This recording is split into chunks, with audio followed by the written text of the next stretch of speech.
আজি যিটো ঘটনা হৈ গ'ল এই ঘটনাটো আজিৰ নহয়।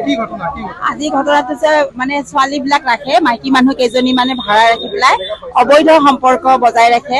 এই বস্তুটো তাৰমানে আজি নহয়, আজি মোটামুটি 2-3 বছৰ আগৰ পৰা ৰাইজে ধৰি আছে, বাধা কৰি আছে, তেওঁলোকে কোনো বাধা মানা নাই। আৰু উঠি অহা প্ৰজন্মই ক্ৰমান্বয়ে বেয়াৰ পিনে ঢাল খাই গৈছে। সেইকাৰণে আমি গোটেই সমূহ ৰাইজে মিলি পেলাই আজি প্ৰশাসনকো জনোৱা হ'ল, তেওঁলোকৰ সহায় লৈ আমি তেওঁলোকক হাতে লোতে ধৰাত পেলালো। আৰু ইতিমধ্যে 2জন আছিলে, এজন পলাই গ'ল, ল'ৰা মানুহ আমি ধৰি ৰাখিব নোৱাৰিলো। আৰু এজনক কিন্তু আমি ধৰি পিনে প্ৰশাসনৰ ওচৰত আমি গতাই দিছো।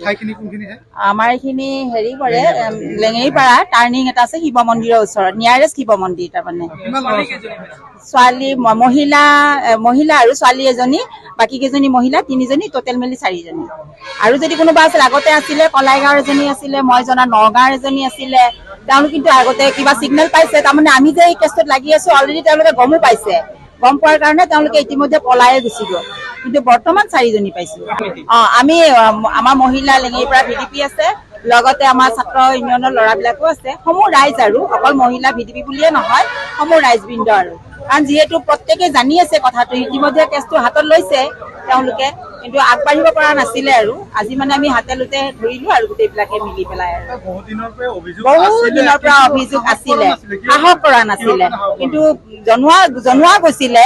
আহে এনেকে হাতে লোতে হয়তো প্ৰমাণ নাপায়, মানে পলাই যায়। আজি মানে আমি এইবিলাক ন্যায় বিচাৰো, এইবিলাক যাতে ভৱিষ্যতে নহয়, এনেকুৱা দুষ্কাৰ্য নহয় যাতে। কাৰণ উঠি অহা প্ৰজন্মও বেয়া হয়, সমাজখন বেয়া হয়, ওচৰতে আমাৰ মন্দিৰ এটা আছে, গোটেই পৰিৱেশটোৱে বিনষ্ট হৈ যায়। একচুৱেলি মই জনাত কিন্তু ভাৰতীয় বিলাকে প্ৰত্যেকে আইডেন্টিফাই কৰিব লাগে মানুহজন কৰ, তেওঁৰ সম্পূৰ্ণ বায়ুদাতাখিনি থানাৰ লগত জড়িত হ'ব লাগে। কাৰণ মই দুষ্কৃতিকাৰীও হ'ব পাৰো, মোৰ কোনোতো পৰিচয় নাই, মই জাষ্ট এটা ঘৰ লৈছো, মই বেয়া কাৰ্য চলাইছো, মই লাখে লাখে টকা ইনকাম কৰি বহি আছো, কিন্তু সমাজে বাধা দিছে। কিন্তু মই সমাজৰ বাধাটো মই মানি ল'ব পৰা নাই, পাৰিছো জানো? আজি গোটেইখিনি ওলাই অহাৰ কাৰণেহে বাধা কৰিছে। সেইকাৰণে আজিকালি মানে যোনে ভাড়া নিদিয়ক কিয়, এই ভাৰতীয় যিখিনি আইডেন্টি প্ৰুফ থানাৰ লগত জড়িত থাকিব লাগে। অসমীয়া যুৱ মঞ্চৰ পৰা আহিছিলো, এই লেঙেৰীপাৰাৰ ৰাইজৰ মানে আমি এটা অভিযোগ পাইছিলো, এওঁলোকে ইয়াত বহুতবাৰ মানে মানা কৰিছিল, ইয়াত মানে অবৈধ নাৰী ব্যৱসায়ী চলি আছে। এওঁলোকে বন্ধ কৰিব নোৱাৰি আমাৰ অফিচত গৈ আমাক কমপ্লেইন দিলে। আমি আজি এসপ্তাহ ধৰি এওঁলোকক পিছা কৰো, পিছা কৰি আজি ৰাইজৰ সহযোগত আমি হাতে লোতে ধৰিব পাৰিছো 2-3জনী ছোৱালী, আৰু ল'ৰা কেইজনমান সিফালে পলাই গুচি গ'ল।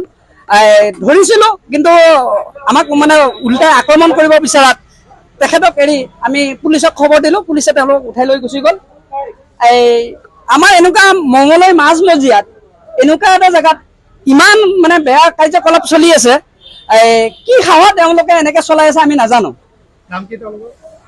তেওঁলোকৰ নামটো ঘৰৰ মালিকৰ নাম ছাদুল্লাহ আছিল নেকি, তেখেতে ভাড়া দিছে আৰু এওঁলোক ভাড়াতীয়া হয়। এইটোতো আজি মোটামুটি 1 বছৰ আগৰ পৰা চলি আছে। আৰু এই ৰাইজৰ আমি সহযোগত আজি উদ্ধাৰ কৰিছো, আৰু আপোনালোকৰ আগত অৱগত কৰিলো যাতে পুলিচ প্ৰশাসনে ভাল পদক্ষেপ এটা লয়। ল'ৰা ছোৱালীবিলাক আহে নলবাৰী, গুৱাহাটী, ৰঙিয়া, ইফালে খাৰুপেটীয়া, মানে দলগাঁও, এটা জেগাৰ নহয়। আৰু এওঁলোকৰ মানে কণ্টেক্ট আছে, সেই কণ্টেক্ট মতে মাতে আৰু আহে। দিনতে চলে, আপোনাৰ ৰাতিপুৱা 11টামান বজাৰ পৰা ৰাতি মোটামুটি 12টালৈ। আজি আমি এওঁলোকক আজি এসপ্তাহেদি আমি পিছা কৰি আছো। আজিও আমাৰ হাতত ইনফৰ্ম আছিল, আৰু আজি আমি ৰাইজেও আমাক মাতিছিল, সেই হিচাপত আমি আহি এই মন্দিৰৰ ভিতৰত মানে পণ বান্ধি ৰখি আছিলো। ইয়াতে যেতিয়া আমি গম পালো 2-3জনী ছোৱালী আছে আৰু 2-3জন ল'ৰা। আৰু আপোনালোকে ৰুমৰ ভিতৰত দেখাই পাইছে ৰুমৰ কোঠালিবিলাকৰ কেনেকুৱা চিষ্টেম। গতিকে আমি ৰাইজৰ সহযোগত তেওঁলোকক যি ইনফৰ্ম আছিল সেই ইনফৰ্ম মতে আহি তেওঁলোকক আমি উদ্ধাৰ কৰিব পাৰিছো। আৰু তাৰপিছত পুলিচ প্ৰশাসনক খবৰ দিয়া হৈছে, পুলিচ প্ৰশাসনে লৈ গৈছে তেওঁলোকক।